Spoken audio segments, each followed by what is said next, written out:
untuk informasi yang pertama bahwa ini masalah PKI ini. Yang pertama, kami yang sekretaris ini melaksanakan untuk kebijakan pokok ini kita sudah melaksanakan beberapa proses. Nah, ini sudah kami laksanakan urusan dan kami sekarang untuk melaksanakan hasil. Nah, hasilnya itu belum ada. Atlet.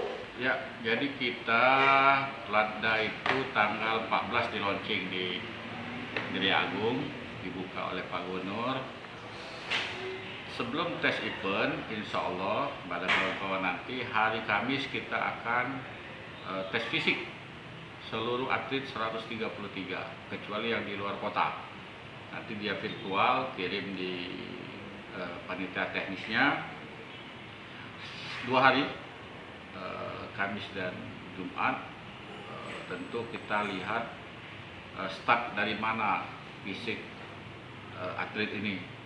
Nanti Platda ini namanya Platda berjalan sampai bulan Juni. Setelah Juni berjalan, kita tes lagi bagaimana peningkatan fisiknya. Ya kalau tidak serius dan kita tidak ini ya kita evaluasi nantinya tentu.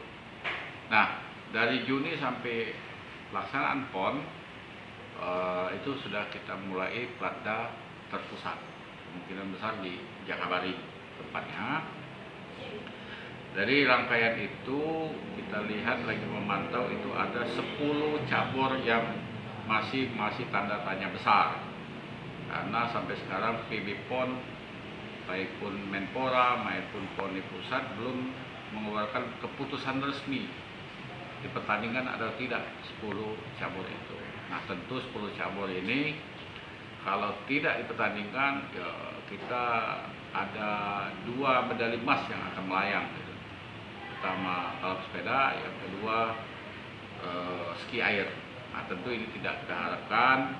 Kita berharap pada PB PON, PONI dan Menpora untuk lebih mendekatkan lagi kepada PB PON di Papua untuk lebih mengakomodir 10 cabur ini. Karena ini adalah pembinaan, tentu banyak hal yang tidak diinginkan kalau tidak terjadinya PON di Papua 10 cabur ini. Jadi itu yang kita masih menganalisa terus 10 cabur itu, tapi apapun bentuknya 10 cabur itu tetap kita ikutkan Platda sampai selesai, sampai ada keputusan dari PONI pusat dan Menpora.